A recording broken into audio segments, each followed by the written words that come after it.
Bueno, tenemos a Eve, ella es autora de los libros de cuentos, nació en Moreno, en la provincia de Buenos Aires. Los libros de cuentos, La ley de un nuevo día, Guiando la hiedra, Del cielo a casa, Turistas, que de hecho, si no estoy mal, Estefano en Buenos Aires forma parte de Turistas, que forma también de la antología. Y Mudanzas. En Crónica, contamos con Viajera Crónica del 2012 y Visto y no visto, nuevas crónicas de viaje. Premio Conex de Cuento 2004. Fernanda Trías, Montevideo. Perdónenme, pues son 4 y tenía que traer esto porque de memoria no iba a poder. Fernanda Trías, Montevideo, 1976, novela La azotea, que es originalmente publicada en el 2001 por Trilce, luego Punto Aparte, pero la están viendo afuera también. La Laguna acaba de hacer una reedición de esta primera novela.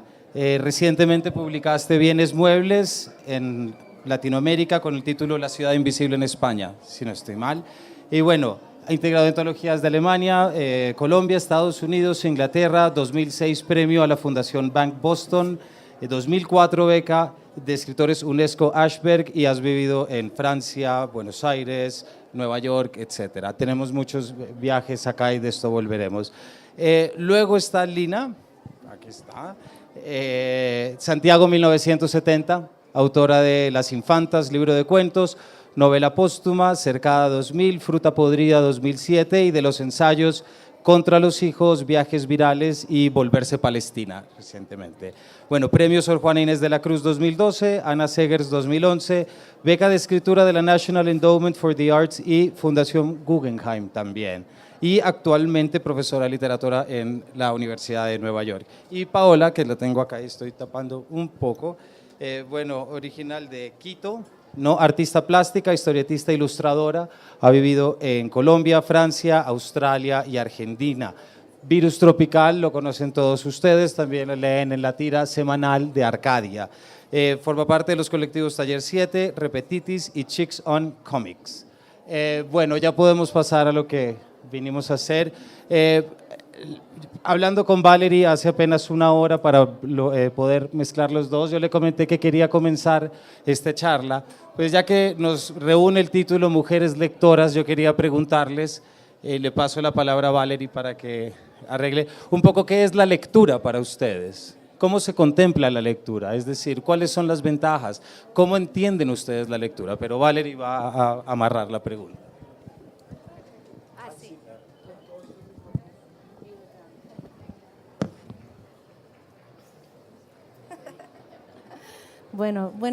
Buenas tardes y muchas gracias Camilo y a las escritoras que están aquí con nosotros y muchas gracias a la feria por invitarnos para estar aquí a hablar de la literatura y la experiencia de la literatura que tanto nos apasiona. Yo voy a hablar desde el punto de vista de la editora en este caso.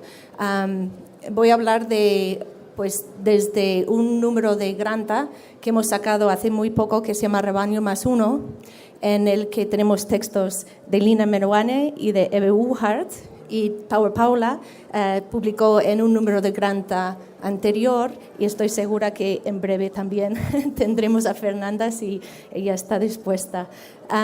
Pero explico que Granta es una revista literaria que sale 2 veces al año.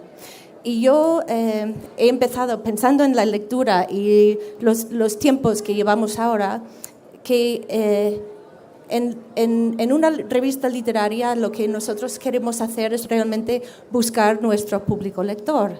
Haciendo esto, he empezado a buscar maneras de jugar y introducir en cada uno de los números unas lecturas secretas, que jugando un poco con la idea de Borges o de Cortázar, del lector activo que busca códigos o busca secretos o busca maneras de leer.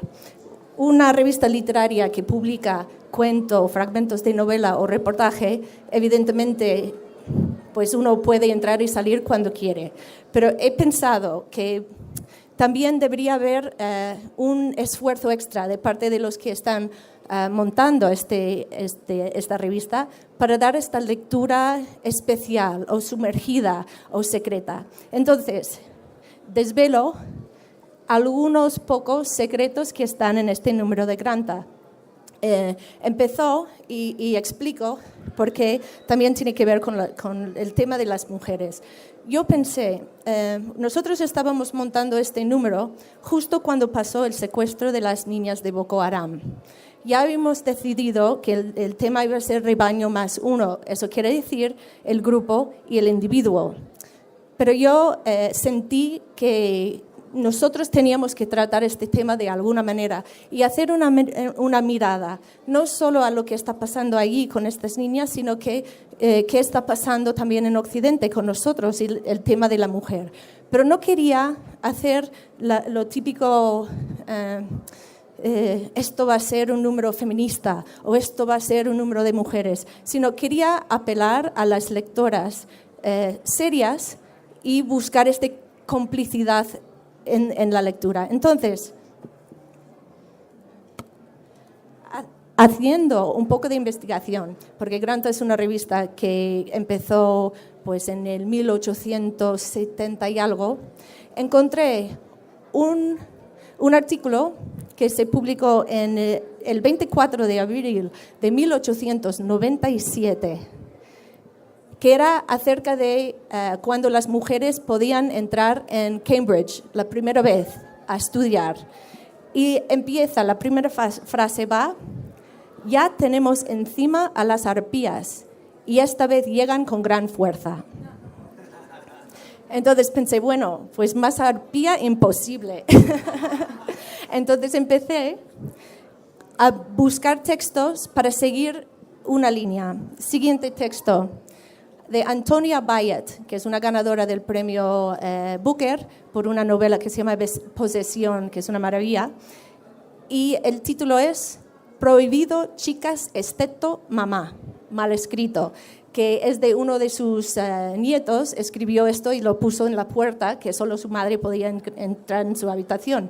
Pero el texto habla de ahora ella, como profesora en Cambridge, lo que ella siente cuando aún no puede entrar en según qué clubs, porque son solo masculinos, ¿no?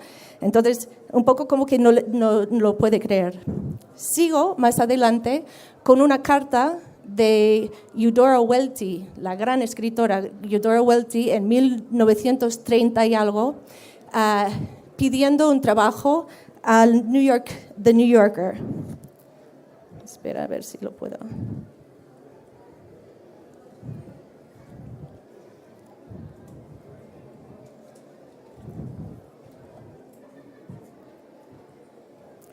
Y empieza, ella sabe perfectamente que por ser mujer no va a poder trabajar en The New Yorker.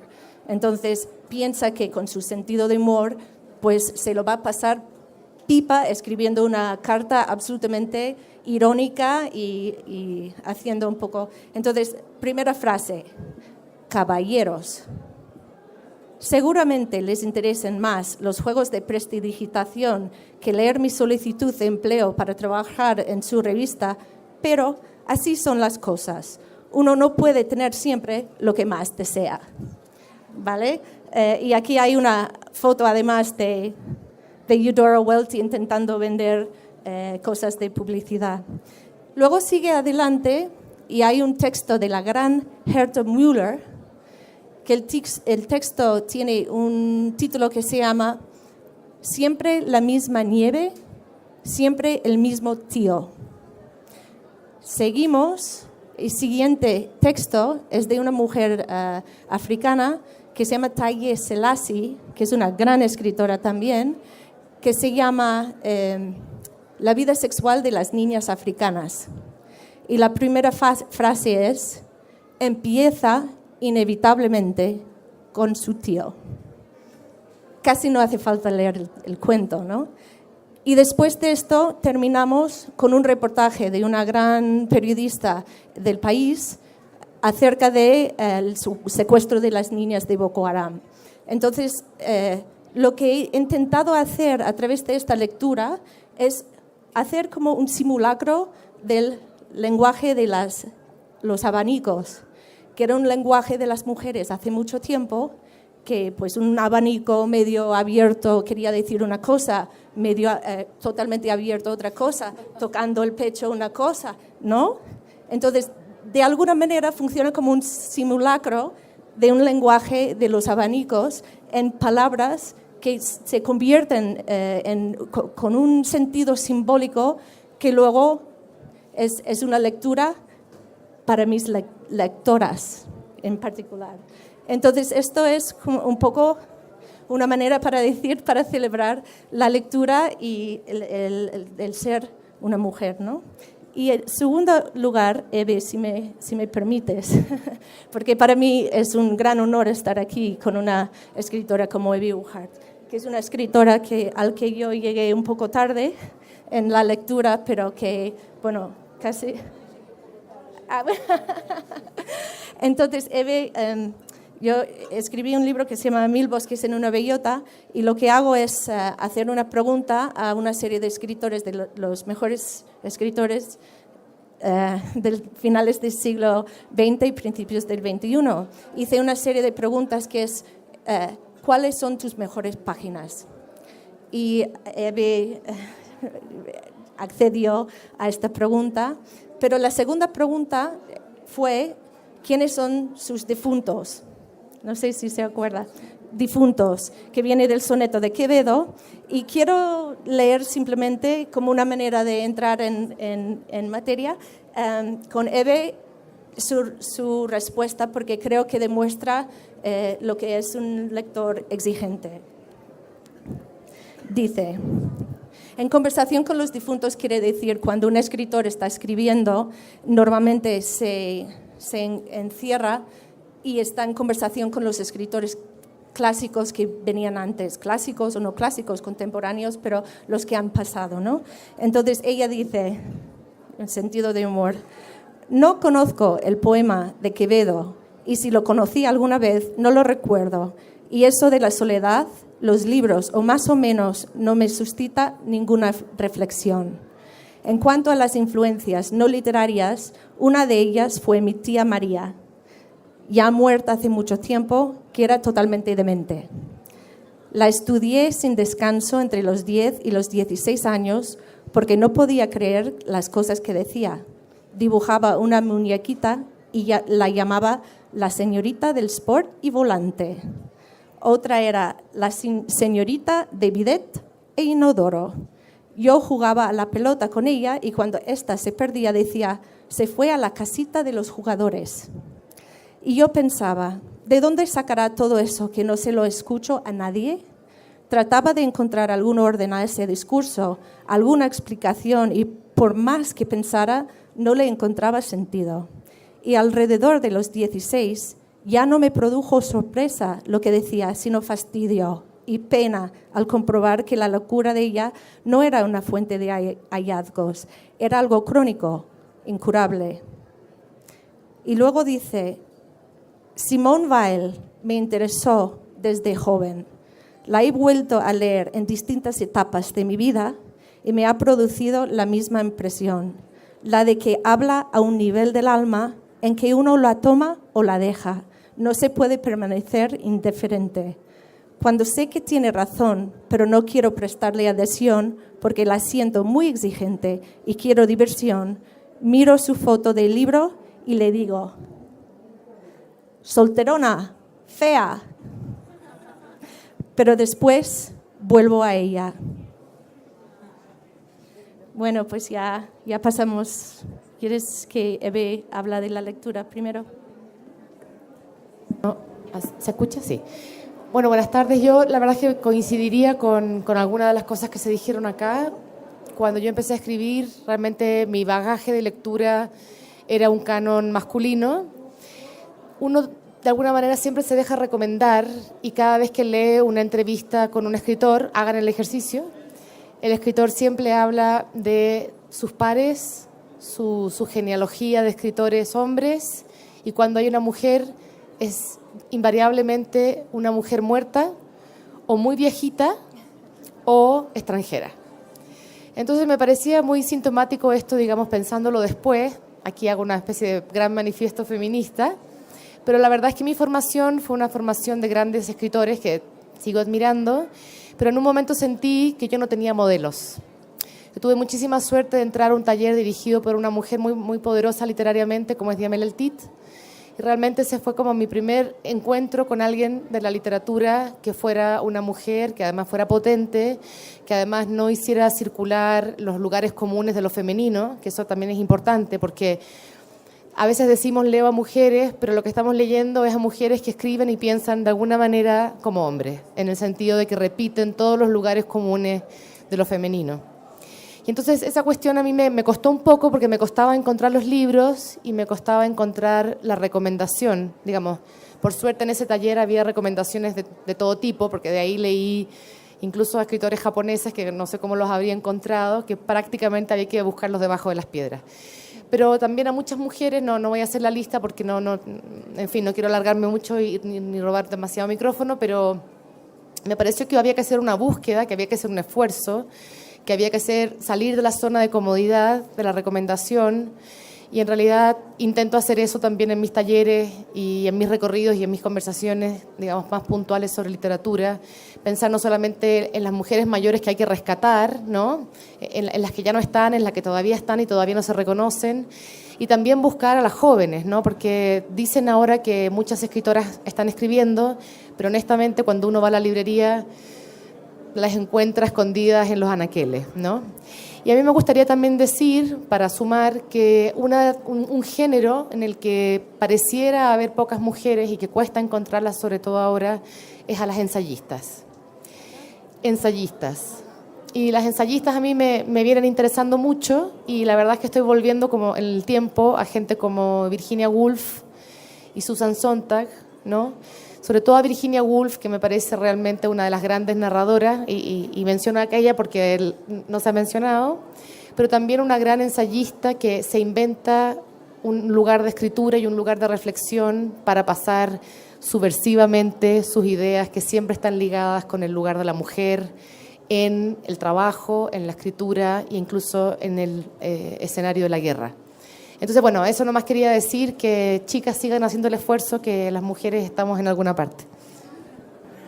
Bueno, espero que hayan tomado...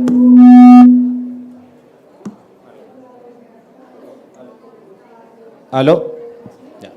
Espero que hayan tomado nota de toda la bibliografía, ¿no?, que acaba de salir. Luego de preguntar por la lectura, estaba pensando de qué otra manera podíamos continuar con un diálogo que también tuviera un elemento común, y hay un elemento que ya mencioné al comienzo, que es el viaje, es decir, el constante movimiento. Ustedes tres han vivido en muchos países y Eve, tú normalmente estás viajando escribiendo crónicas, entonces pensé que pensar en el viaje también es un buen mecanismo de pensar en la lectura, porque un viaje en realidad es una lectura propia, es una lectura del entorno, es una invitación al extrañamiento y eso mueve muchas cosas. Entonces, Eve, quería hacerte una pregunta a ti acerca de si nos puedes contar, en primer lugar, de tu predilección por viajar a pueblos pequeños, ¿verdad?, en el que tengo entendido que has dicho en algunas entrevistas, pero sobre todo porque tus textos y tus crónicas de pueblos pequeños tienen una estructura, me lo parece, que parece un collage, es decir, son pequeñas escenas que van apareciendo y hay un elemento que es el de la oralidad, ¿no? Tú preguntas en los lugares, pareciera que no llegas con la información al lugar, sino quieres que el propio lugar te lo diga. Y en esto, si nos puedes contar del pueblo de Tapelqué, que engendra refranes y que muestra que en algunos casos seguir no... Lo de los pueblos chicos, imagínense, esta multitud de acá, de esta feria, me abruma a mí, me abruma toda la gente, toda. Me quiere ir a un lugar retirado, aparte, tranquilo. La Feria de México, que también fui, me abruma más porque es más grande. Entonces, cuando vas a un pueblo es lo contrario, sentís que el tiempo te sobra, sentís que la gente, pedís un café y tardan más o menos una hora en decir, ¿cómo bien? O vas, una noche yo estaba en Amaicha, que es un pueblo de Tucumán, muy lindo, hermoso, pero en un hotel donde no había televisor, mi radio la había dejado en otro pueblo, en Tafí, no tenía cigarrillos. Y a la tarde digo, me voy a comprar un diario porque me voy a morir, ahí en este... Voy a comprar el diario y no estaba el diarero. Entonces te dicen, hoy no vino, ayer sí vino. Ayer vino. ¿Y cuándo es que va a venir? Y va a venir si se desocupa porque está estudiando. Pero está queriendo venir, escuchen, está queriendo venir él, ¿eh? No es que no quiera venir, él quiere venir, pero no puede. Pero es diariero, pero vino ayer. Ah, bueno. Entonces son unas consideraciones hacia las personas que uno no lo puede creer. No se puede ver, entender, te da ganas de pegarle o de hacer algo hasta que te reconcilias. Entonces te vas a dormir, tenés que hacer un esfuerzo por vivir sin diario, sin televisión, sin cigarrillo y nada. Y ahí tenés que quedarte con vos mismo pensando lo que se puede hacer. En la plaza, no sé cómo es el sonido del burro, bramaba, no, como hace el burro, tiene un sonido, un nombre propio. Rebuzná, ahí está, rebuznaba el burro. Eso es lo que había, un burro en una plaza que rebuznaba. Bueno, todo distinto de lo que uno está acostumbrado. También eso es muy chico. Pero igual es más fácil hablar con la gente, y yo hablo habitualmente, en esos lugares, en esos pueblos. ¿Por qué viajar? Y te la cierro. ¿Por qué viajar? Porque en momentos en que no querés hacer ficción, o no te da para hacer ficción, para hacer cuentos, la misma realidad te trae novedades tan grandes que no las podés llegar a inventar. La gente te trae novedades en lo que dice, en lo que expresa, en la forma de hablar o forma de decir, si uno se pone a estudiar las formas de hablar de otros sectores, campestres u otros sectores, en fin, que es de aprendizaje. Y lo que un escritor tiene que hacer es aprender, tiene que aprender. Vale. Gracias. Paola, a ti te quería preguntar también lo que es el viaje también dentro de tus ilustraciones, ¿no? Tú tienes un diario de viaje en tu página web y tienes también ese otro viaje vital que es Virus Tropical. Es decir, en realidad estás viajando y el lector está acompañando. Cuando tú tomas lo autobiográfico como un punto de partida y lo estás ilustrando, pensaría que estás tomando un camino distinto al de la ficción, ¿no? Porque hay toda una relación que tú estableces con eso que quieres ilustrar. Yo te quería preguntar, ¿qué dejas tú en el texto y qué le dejas a la imagen, por ejemplo? ¿No? Porque tú también escribes mucho en las ilustraciones, bueno, no siempre, pero tienes un texto y tienes un estilo y tienes un discurso. ¿De qué manera en el viaje como tal y lo que implica la ilustración concibes tú cómo poder llevar a cabo el viaje en el texto o en la ilustración? Pues es un trabajo como muy instintivo, ¿no? No hay una cosa que yo diga, acaba el texto y acaba la imagen y lo pienso. Creo que el hecho de estar dibujando y escribiendo todo el tiempo, el mismo acercamiento a esas personas y a esos diálogos te hacen pensar en qué acompaña a esas personas y para qué narrar lo que puedo dibujar. Y tampoco sé en qué momento la palabra se vuelve un dibujo y el dibujo se vuelve una palabra, como que no es muy consciente ese hecho. Y como me demoro también tanto tiempo en una viñeta y contando las cosas que están pasando en la calle y fijándome en como esos pequeños detalles, me ayuda a pensar muchísimo qué es lo que viene después de ese paisaje, ¿no? Entonces, como pensando un poco en el viaje y en narrarse a uno mismo, yo creo que en algún momento uno también se ficcionaliza al narrar sobre uno, como que no es, uno no, o sea, si yo hablo de mí, podría ser una lista de cosas que a la final son un montón de gente, que no soy solamente yo. Como que todo lo que tengo y todo lo que hablo es un masacote de un montón de gente que no soy solo yo, ¿no? Pero tú también muchas veces en las ilustraciones tienes una serie como de guiños que implican dónde fue escrito, por ejemplo. Recuerdo uno que pones Toronto, pero no sé si fue dibujado en Toronto, pero lo que ocurrió en Sydney, por ejemplo. Hay ciertas cuestiones que si quieres que quede claro que forma parte de tu viaje, por ficcionalizado que pueda ser. Sí, como lo voy haciendo, o sea, voy trabajando en el presente sobre algo que pasó hace muchísimo tiempo. Entonces también me ayuda a mirarme a mí como como un personaje, porque yo también estoy cambiando todo el tiempo, no soy la misma persona que en Virus Tropical o que cuando vivía en Australia, ¿no? Entonces puedo narrar a una Paola como yo recuerdo o creo que yo era, no sé si realmente era de esa manera. Fernanda, en tu caso es, claro, yo lo estaba pensando y quería preguntarte sobre La Azotea, que está pues reeditada y que está aquí en la feria. Ahorita le voy a preguntar a Lina sobre su viaje a Palestina, entonces para que entiendan un poco el orden que tiene. Tu novela es la historia prácticamente pues, de Clara, la narradora, que vive en una casa con su padre, tiene una hija y es el espacio, prácticamente la prisión, que es el hogar. Pues lo que yo veía es que este es un contraste con esta visión de viaje, pero que también trae sus mensajes propios, ¿verdad? Tú has vivido en muchos países también, por lo que el personaje es también, no sé, pero pues es bastante contrario a lo que tú has hecho. Y dentro de la descripción, me refiero de viajes, dentro de la narración también hay un elemento en que empiezan a surgir los espacios en los que parece tenermente Clara está prisionera en la casa, ¿no? Por un lado está este señuelo de pronto mitológico de Mirra, que es aquella que engaña a su padre para acostarse con él, pero también está el peso de la tierra, me parece entender. Entonces quería que nos hablaras un poco desde esa novela, cómo concibes esto que es la lectura y qué es lo que venimos hablando. Sí,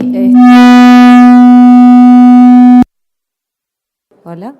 Sí, lo que pasa que, sí, justamente la novela La Azotea, que es la novela que acabamos de reeditar con Laguna, es absolutamente claustrofóbica y ocurre encerrada solo en un apartamento que no recibe la luz del sol, y habla sobre la paranoia de Clara, de la narradora, que cada vez se va encerrando más y más y más y más para defenderse del mundo exterior que ve como una verdadera amenaza. O sea, los otros, que son todos menos su padre y su hija, son el infierno, digamos, ¿no? Son la amenaza, son la contaminación. Pero ese libro lo escribí en el 99. Yo no había salido de Uruguay en esa época. Yo salí de Uruguay en 2004 y desde entonces he estado viviendo en el exterior. Nunca volví a vivir en Uruguay. El tema es que es un libro escrito en el 99. Entonces, ¿qué pasa? Yo la escritura la concibo siempre como parte de mi proceso vital. Entonces está totalmente relacionado con lo que estoy escribiendo, con el proceso que estoy haciendo y los viajes. Digamos, luego de ese encierro y de esa claustrofobia, mi necesidad de aire era muy fuerte, y entonces de ahí surgió el impulso también para decir, de aquí salgo a ver el mundo y abrir. Mi escritura se abrió muchísimo. Lina sabe porque edité hace poco un libro con ella, en su sello, que luego salió en España, pero que hace ese camino, porque realmente va emulando el proceso que yo estoy haciendo interiormente. Ahora, el tema es que yo tengo un sueño recurrente, una pesadilla recurrente, que es con la contaminación. Pero desde hace muchos años, incluso desde la época de La Azotea. Y tuve uno hace 2 días. Cada tanto sueño que hay una explosión nuclear que contamina, una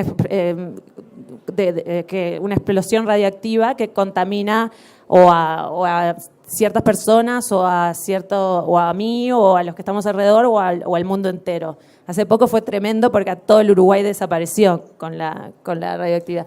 Y se empiezan a generar deformaciones en los cuerpos y se cae la piel como en tajos, o sea, y sueño hace 15 años con eso cada tanto.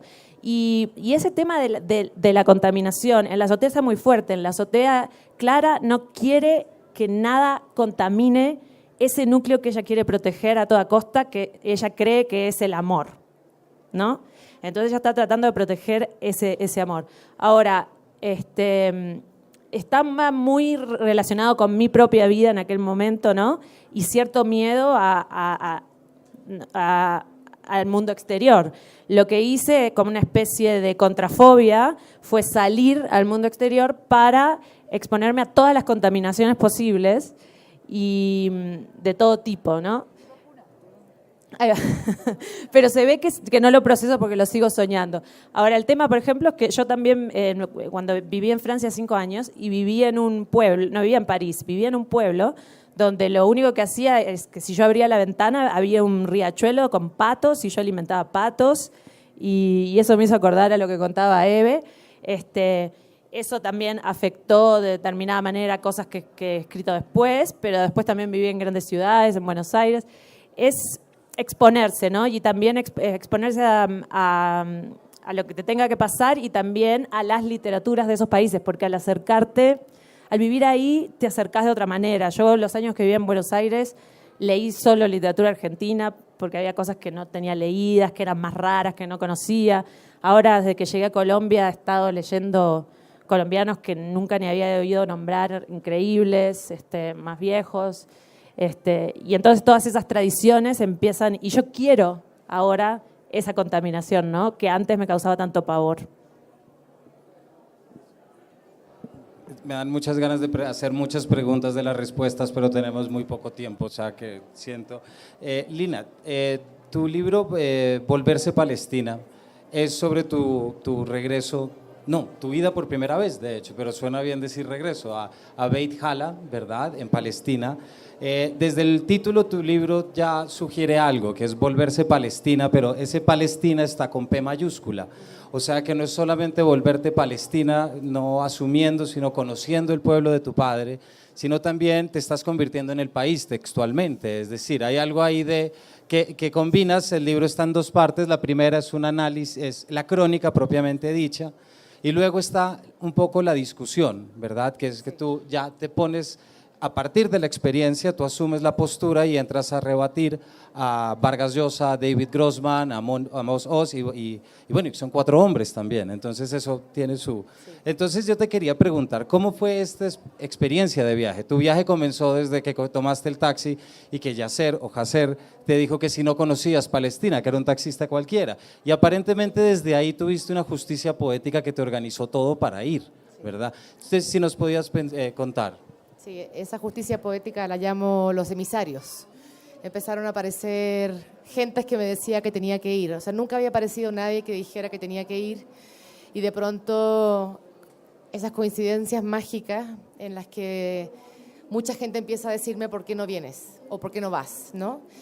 Quería dar como contexto que yo soy chilena, vivo en Nueva York hace muchísimos años, y soy de familia palestina por el lado paterno, pero es una inmigración muy antigua, de principios del siglo XX, y por lo tanto hubo una asimilación poderosa en la que todos hemos pasado a ser chilenos, ¿no?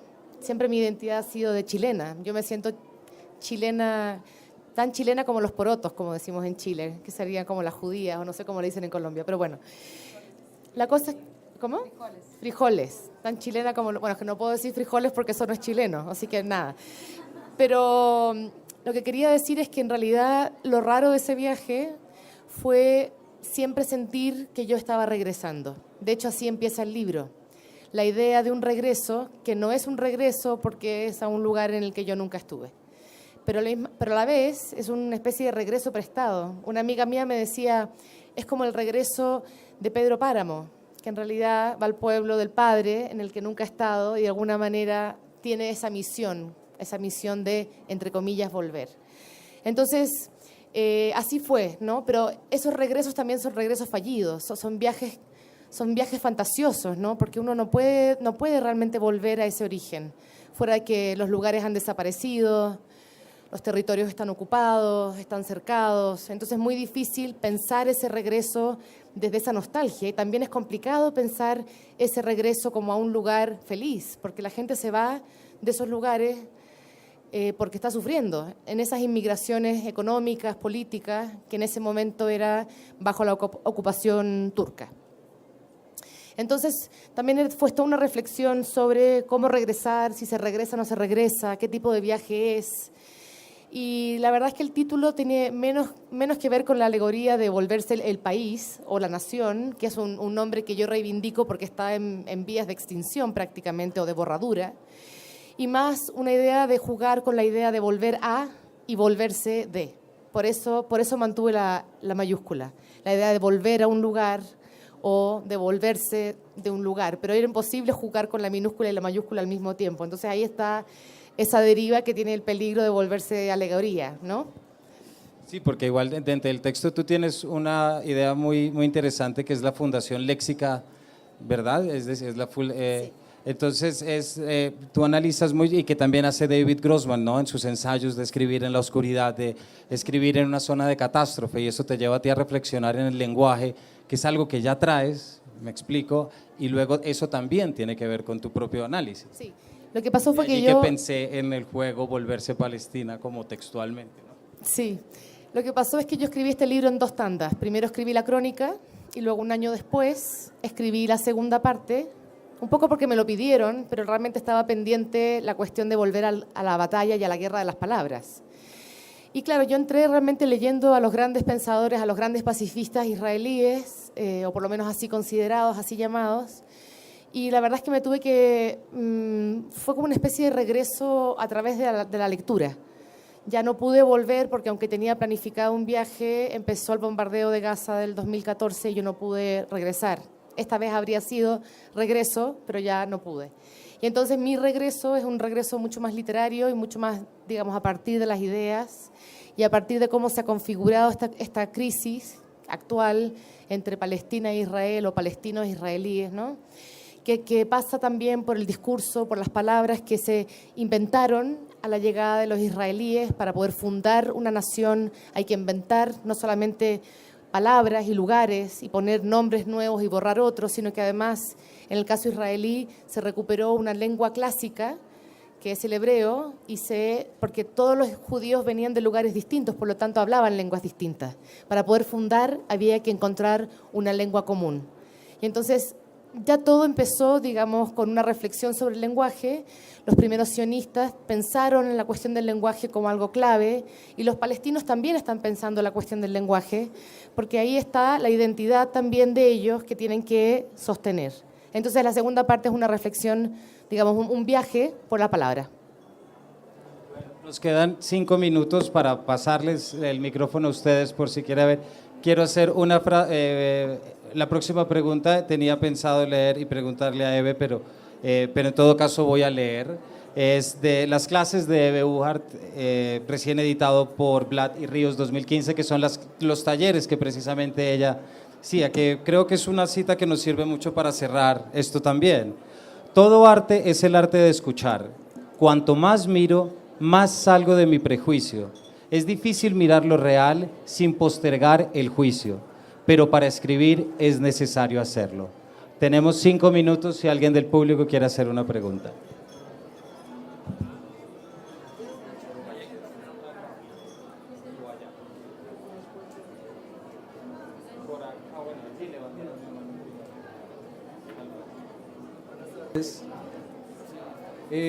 Mi pregunta...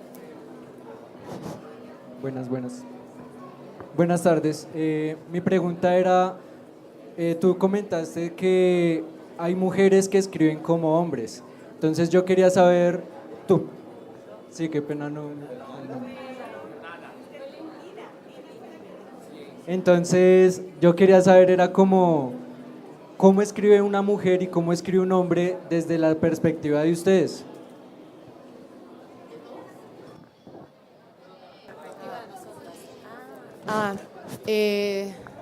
A ver, es resumir bastante, ¿no? Pero lo que yo quería decir cuando decía que hay mujeres que escriben como hombres no es que hay una escritura masculina X y una escritura femenina Y. Lo que quería decir, y de hecho hay muchos hombres que son muy sentimentales en su escritura. Bueno, hay muchos, ¿no? Hay toda una tradición, la tradición del romanticismo en un punto también es muy femenina. Lo que quería decir Cuando decía esto es que hay temas que se le adjudican a las mujeres como temas propios. La maternidad, el amor, pero el amor de una cierta manera, ¿no? Una amiga mía más vieja me decía, las mujeres no podemos escribir más novelas de amor por 200 años nunca más. Por favor, nunca más, ¿no? Porque ya esto es como el cliché. Entonces yo me refería más bien a esos clichés de que las mujeres escriben sobre los hijos, sobre el amor y de una cierta manera, la manera sacrificial, la manera entregada, la manera sumisa. Digamos, esa cristalización es muy fuerte en nuestra cultura. Siempre pensamos que las mujeres tienen que hacer ciertas cosas. No digo todo el mundo, pero digamos que hay como un sentido común muy fuerte. Entonces, cuando yo digo escribir como hombre, en realidad lo que quería decir, sí, la verdad es que pobres hombres, pero digo, perdón, los acusé a todos y los metí a todos en el mismo saco, pero lo que quería decir es que escribir como hombres, escribir como se escribían antes ciertos hombres sobre las mujeres. Virginia Woolf, de hecho, la gran ensayista, decía en un libro muy importante que se llama El cuarto propio, que cuando ella miraba la biblioteca pública de Londres, encontraba muy pocos libros escritos por mujeres, libros escritos por hombres sobre mujeres, en los que siempre las mujeres eran unas histéricas, y libros en los que cuando aparecían dos mujeres siempre estaban peleando por un hombre. Entonces las mujeres no existían como fuera de ese espacio. Entonces yo creo que esa escritura, o sea, está pendiente, o estamos haciendo, me parece, muchas, pensar las mujeres de maneras mucho más plurales y más interesantes, y si escribimos sobre el amor, que no sé por qué no podemos escribir sobre el amor, tendría que ser escribir sobre el amor desde otros lugares más interesantes, más frescos, más nuevos. En vez de reprimir los temas, volver a ellos desde otro lugar. No sé si te contesté, pero más o menos. Yo creo que entendí que en una sola frase lo que estabas diciendo también es que no, o sea, que los hombres escriben sobre lo que se les da la gana y nosotras muchas veces se espera que escribamos de determinadas cosas. La idea es justamente escribir de lo que se nos da la gana, ¿no?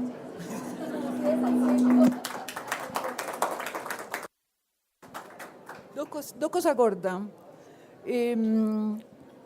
Yo soy de una generación donde las mujeres no sabían de fútbol de jóvenes, pero ahora hay mujeres que saben de fútbol y de automóviles. Entonces, eso era un área de los varones, fútbol, automovilismo, la mecánica. Pero hay mujeres que se arreglan muy bien con el automóvil, con la mecánica, para arreglar objetos de la casa, todo eso. La electricidad. Entonces, esa área también ahora es compatible con las mujeres. Pero había un escritor argentino, Isidoro Blainstein, que se usaba mucho la pregunta hace 20, 30 años. ¿En qué se distingue lo que escribe una mujer de un hombre? Porque es una pregunta que casi en poco ahora. Y dice, porque él dice, un hombre no va a decir estás muy mona. Muy mona se dice estás muy rica, muy bonita. Pero mona es una cosa que dicen las chicas. Y no va a decir, mirá que ese vestido que te chinga el ruedo, es decir, que el ruedo del vestido que te chinga el ruedo es una expresión femenina. Entonces él decía ciertas cosas atribuibles a las mujeres. Pero lo que estaba diciendo ella en voz baja es que Filiberto Hernández, el gran escritor, tiene un costado femenino para escribir. Y la mujer para escribir tiene que tener un costado masculino también, algún aspecto masculino. Para escribir no quiere decir que sea sexual.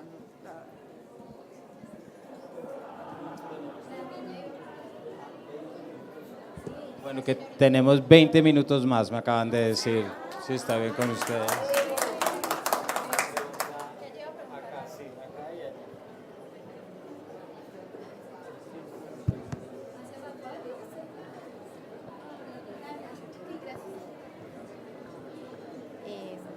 Buenas tardes.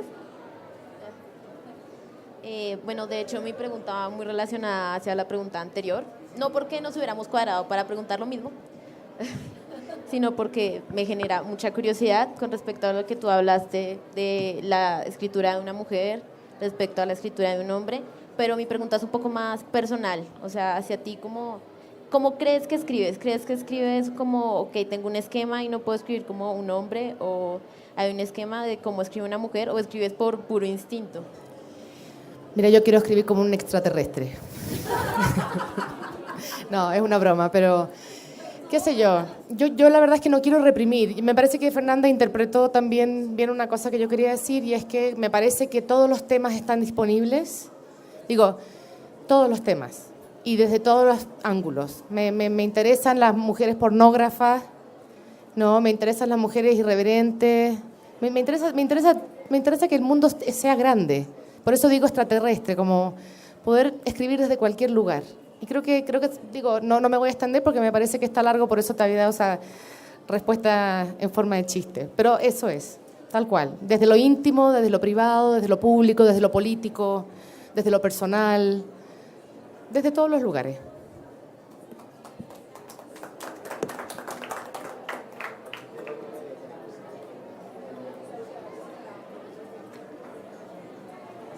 Hola. Bueno, mi pregunta también tiene un tinte un poco más personal y estaba pensando en la cita que hiciste de Virginia Woolf, que ella hablaba del cuarto propio y también de que toda mujer necesita como una renta, ¿no?, para ser escritora, y el chiste de la tía, ¿no?, que es muy gracioso en ese libro. Y quería preguntarles a las 4, ¿cómo hicieron para vencer esta dificultad que por ahí no se siente tanto ahorita, pero digamos yo la siento, que no incentiva tanto la escritura de las mujeres como si la de los hombres, o que la censura, o en este comentario que tú dijiste, yo no leo ni premios Nobel ni mujeres? O sea, ¿cómo hicieron ustedes para vencer como esa barrera cultural muchas veces que, digamos, subvalora la escritura de las mujeres y también los temas de las mujeres? Y también lo pregunto porque para mí como lectora, la lectura de mujeres me aporta cosas que no me aporta la lectura de los hombres, no por una razón esencialista, yo creo, sino porque hay cosas que yo he encontrado en mujeres que definitivamente no encuentro en hombres, aunque hay puentes en común.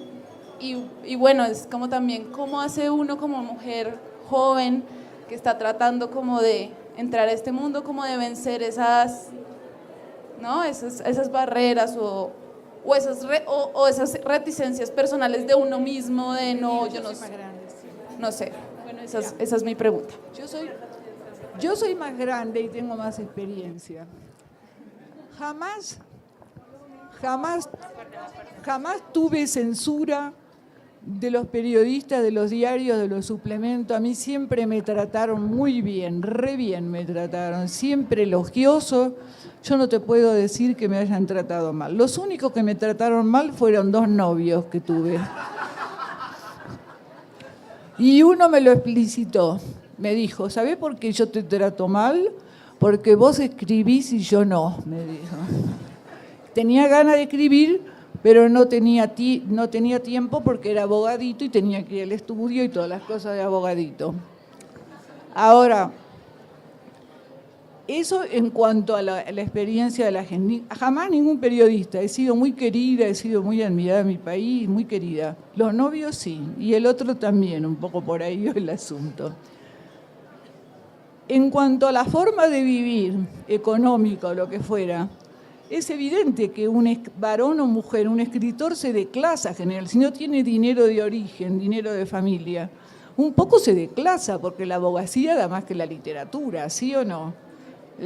Si sos programador de programa, te da más que la literatura. Entonces, vas a vivir un poco por debajo que si estuvieras viviendo con un profesional o lo que fuera. Pero son gajes del oficio, vos lo elegiste.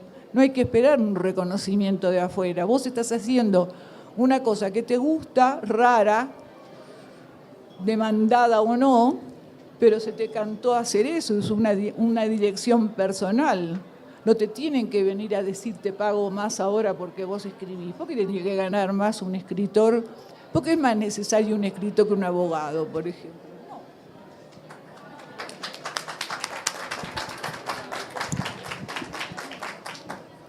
En mi caso, yo creo que era más como una necesidad, ¿no? Yo no quería quedarme encerrada, muerta del susto. Como que yo misma me empujé al vacío a hacer lo que tenía ganas de hacer. Si no lo hacía, me salía un tumor.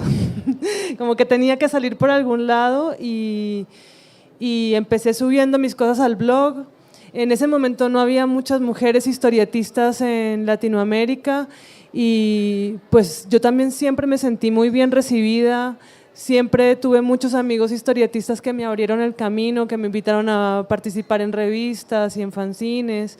Nunca sentí que me cerraron las puertas para nada. Y también de alguna manera creo que me puse el Power Paola para poder saltar al vacío, ¿no? Hacer las cosas sin tanto miedo. Como decir, bueno, voy a inventarme que soy súper valiente y que puedo escribir lo que me dé la gana y que no me da miedo nada. Así esté muerta del susto, pero bueno, lo hace la otra, Power Paola, es la que no le da miedo y puede hacer todo lo demás. ¿Cambiamos de pregunta? Sí. Bueno.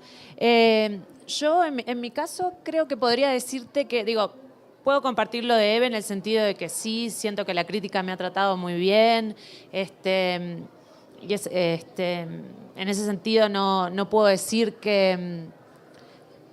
Pero también Virginia Woolf decía que estaban las mujeres legitimadas, ¿no? A estas a las que se les da permiso para, ¿no? Hay algunas mujeres a las que se les da permiso para ingresar a este mundo masculino y entonces, bueno, claro, eso hay que verlo, según lo que escribas y si no es algo muy... No sé, hay ciertas... Me da esa sensación, ¿no? Que hay cierta legitimación masculina. Pero digo, en ese sentido no lo noté, pero sí, no voy a mentir, sí se dan cosas, por ejemplo, en Uruguay, que si cuando se hace una feria donde Uruguay lleva escritores, llevan 4 escritores hombres. Y yo no creo que se sientan los directores del Ministerio de Cultura a decir, vamos a no invitar mujeres. Realmente los directores de cultura son todos hombres y se olvidan. No se les pasa por la cabeza. No están pensando, vamos a no llevarlas a las mujeres, se olvidan. Entonces, esas pequeñas cosas se dan y las veo, por lo menos en Uruguay, las he visto, las he vivido. No me resiento, porque ¿para qué? Yo creo que lo que uno puede hacer es básicamente 2 cosas. Para empezar, cada vez que te preguntan, porque te lo preguntan siempre, a qué autores lees y a qué autores contemporáneos recomendás, tener en cuenta a todos, ¿no? Hombres y mujeres. Y después, la otra cosa es hacer lo tuyo lo mejor que puedas, de la manera más honesta y más auténtica posible, despreocuparte por todas esas cosas que de todas maneras uno no puede controlar y confiar que el texto, si el texto se sostiene en sí mismo, va a encontrar su camino y va a encontrar sus lectores y en algún momento, aunque se llegue tarde a él, si el texto en sí mismo se defiende solo, a él se llegará, ¿no? Bueno, sí, aplausos. Por hablar de lo personal, la verdad es que te digo sinceramente que yo cuando empecé a escribir no tenía ninguna pretensión, ni una. Lo hacía, como decía Power Paola, lo hacía porque realmente era algo que yo necesitaba hacer y la verdad es que escribir en secreto fue genial, me dio una libertad absoluta y total. Pero la segunda parte fue, bueno, ¿y ahora qué hago con todo esto? Y ahí por eso decía al principio que me hacían falta modelos y por eso recurrí a esas lecturas, las busqué, ¿no? Y realmente tuve que hacer el esfuerzo de buscarlas. Pero pasó algo en Chile que fue un momento muy productivo y fue el fin de la dictadura, donde había como un espacio mucho más grande que el que a lo mejor hay ahora para publicar, porque estábamos en cero. Había habido el llamado apagón cultural. Y entonces en los talleres empezaron a salir voces nuevas, éramos todos pares y eso fue realmente muy bonito, ese primer momento de escritura, donde la competencia y la parte más jodida vino después, ¿no? Eso por un lado, pero cuando estábamos empezando hubo espacio para todos. Eso fue bueno. Y la segunda cosa es que es cierto lo que dice Fernanda, muy cierto, y es que no hay una especie de deseo de excluir, sino que lo que pasa es que hay un efecto de lectura, y es que como no se las lee, no se las conoce, y por eso el esfuerzo que hacemos, digamos, las chicas, creo, es hablar de las escritoras también para que se las lea como iguales. Y en la medida que los textos gustan, entonces la invitación empieza a ser un poco más directa. No siempre pasa, digamos, hay todo tipo de gente en el mundo literario, ¿no? También hay mujeres que excluyen a otras, digo, que el campo no es tan, digamos, no es tan blanco y negro. Pero la verdad es que yo creo que desde nuestro lugar, como lectoras o como escritoras o como escritores y lectores, ¿no? Lo que hace falta es salir del espacio de comodidad, insisto, y recomendar, porque uno lee también muchísimo por recomendación. Y solo para cerrar, quería decir que estoy muy agradecida con la Filbo, porque realmente las personas que están a cargo se han puesto muchísimo las pilas, han hecho un esfuerzo especial, me parece que justo para esta edición, para sacar una pequeña publicación que de hecho está en línea y es gratuita, ¿no? Y es una forma de entrar a una lectura y darnos a conocer, que me parece que es un esfuerzo en ese sentido bien político y bien literario. La verdad es que aprovecho de decir aquí con micrófono en mano que agradezco también los dibujos de las ilustraciones de Power Paola.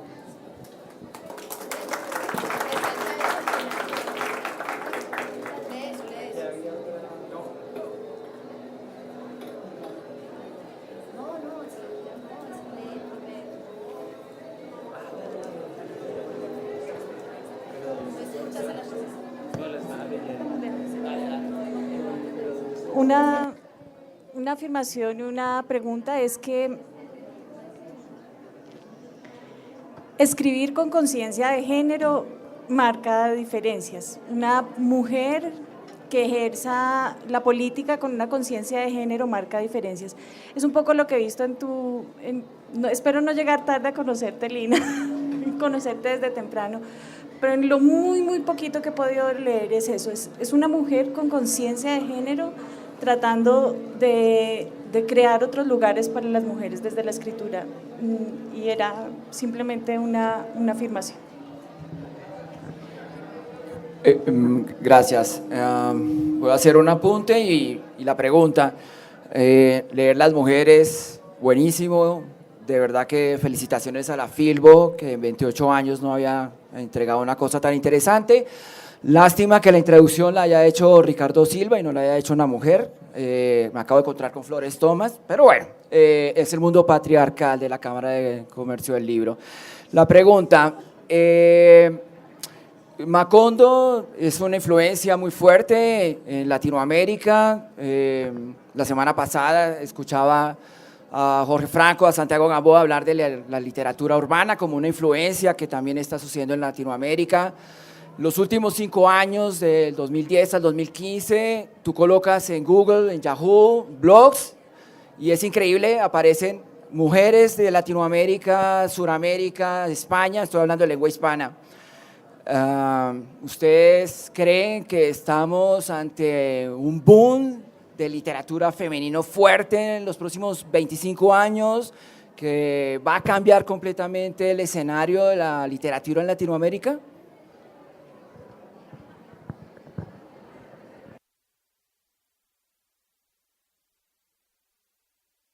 Mientras piensan en la respuesta, leo un papel que me pasaron y es que va a cambiar, porque le vamos a enseñar a leer a todas las nenas a partir de los 2 años y a los varones no les enseñamos a leer hasta los 8 y van a quedar ágrafos y entonces nosotros les vamos a ganar. Nosotros...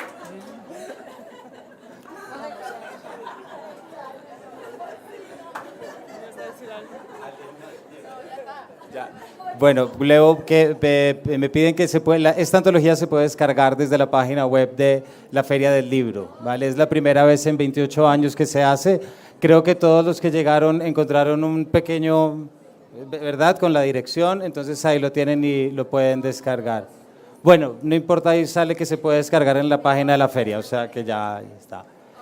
Yo creo que muchísimas gracias a ustedes por estar acá y a ustedes. Gracias.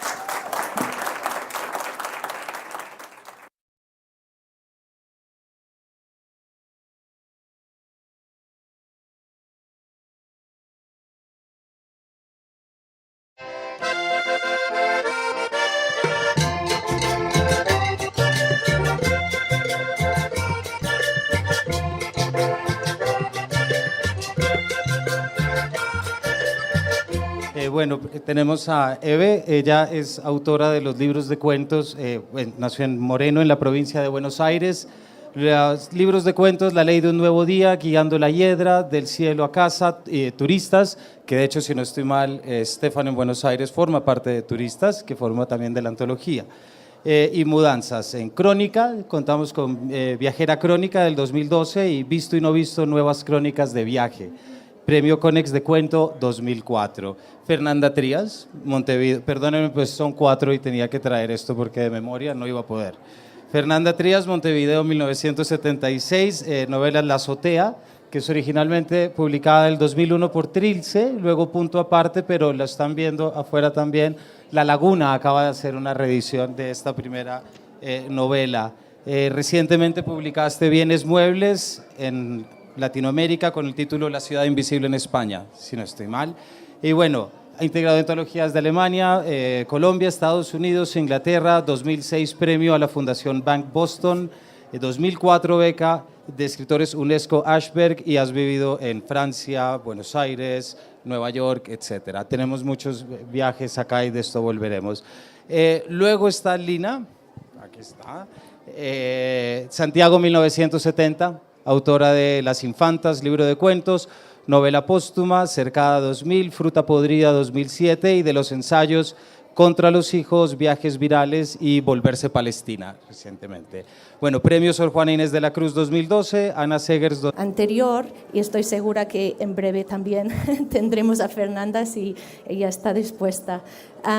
Pero explico que Granta es una revista literaria que sale 2 veces al año. Y yo he empezado pensando en la lectura y los tiempos que llevamos ahora, que en una revista literaria lo que nosotros queremos hacer es realmente buscar nuestro público lector.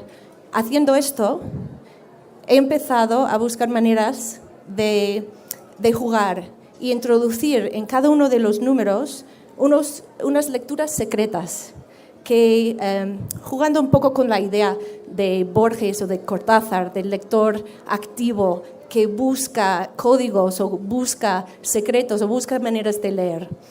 Una revista literaria que publica cuento, fragmentos de novela o reportaje, evidentemente pues uno puede entrar y salir cuando quiere, pero he pensado que también debería haber un esfuerzo extra de parte de los que están montando esta revista para dar esta lectura especial o sumergida o secreta. Entonces, desvelo algunos pocos secretos que están en este número de Granta. Empezó y explico porque también tiene que ver con el tema de las mujeres. Yo pensé, nosotros estábamos montando este número justo cuando pasó el secuestro de las niñas de Boko Haram. Ya habíamos decidido que el tema iba a ser rebaño más uno, eso quiere decir el grupo y el individuo. Pero yo sentí que nosotros teníamos que tratar este tema de alguna manera y hacer una ¿no? Entonces, un poco como que no lo puede creer.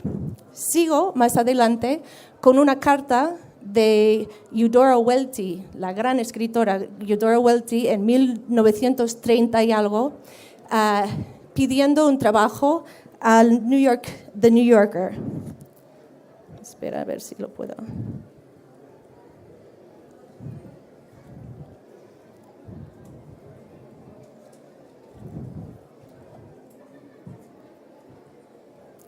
Y ella sabe perfectamente que por ser mujer no va a poder trabajar en The New Yorker. Entonces piensa que con su sentido de humor pues se lo va a pasar pipa escribiendo una carta absolutamente irónica y haciendo un poco... Entonces, primera frase, caballeros, seguramente les interesen más los juegos de prestidigitación que leer mi solicitud de empleo para trabajar en su revista, pero así son las cosas. Uno no puede tener siempre lo que más desea, ¿vale? Y aquí hay una foto además de Eudora Welty intentando vender cosas de publicidad. Luego sigue adelante y hay un texto de la gran Herta Müller que el texto tiene un título que se llama Siempre la misma nieve, siempre el mismo tío. Seguimos, el siguiente texto es de una mujer africana que se llama Taye Selassie, que es una gran escritora también, que se llama La vida sexual de las niñas africanas. Y la primera frase es, empieza inevitable mirada, no solo a lo que está pasando allí con estas niñas, sino que qué está pasando también en Occidente con nosotros y el tema de la mujer. Pero no quería hacer lo típico, esto va a ser un número feminista o esto va a ser un número de mujeres, sino quería apelar a las lectoras serias y buscar esta complicidad en la lectura. Entonces, haciendo un poco de investigación, porque Granta es una revista que empezó pues, en el 1870 y algo, encontré un artículo que se publicó en el 24 de abril de 1897, que era acerca de cuando las mujeres podían entrar en Cambridge la primera vez a estudiar. Y empieza, la primera frase va, ya tenemos encima a las arpías y esta vez llegan con gran fuerza. Entonces pensé, bueno, pues más arpía imposible. Entonces empecé a buscar textos para seguir una línea. Siguiente texto, de Antonia Bayet, que es una ganadora del premio Booker por una novela que se llama Posesión, que es una maravilla.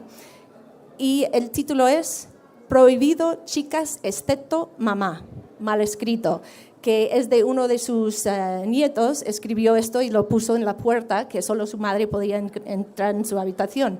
Pero el texto habla de ahora ella, como profesora en Cambridge, lo que ella siente cuando aún no puede entrar en según qué clubs, porque son solo masculinos. 2011, beca de escritura de la National Endowment for the Arts y Fundación Guggenheim también. Y actualmente profesora de literatura en la Universidad de Nueva York. Y Paola, que la tengo acá y estoy tapando un poco, original de Quito, ¿no? Artista plástica, historietista, ilustradora, ha vivido en Colombia, Francia, Australia y Argentina. Virus Tropical, lo conocen todos ustedes, también lo leen en la tira semanal de Arcadia. Forma parte de los colectivos Taller 7, Repetitis y Chicks on Comics. Ya podemos pasar a lo que vinimos a hacer. Hablando con Valerie hace apenas una hora para poder mezclar los dos, yo le comenté que quería comenzar esta charla, pues ya que nos reúne el título Mujeres Lectoras, yo quería preguntarles, le paso la palabra a Valerie para que arregle un poco qué es la lectura para ustedes. ¿Cómo se contempla la lectura? Es decir, ¿cuáles son las ventajas? ¿Cómo entienden ustedes la lectura? Pero Valerie va a amarrar la pregunta.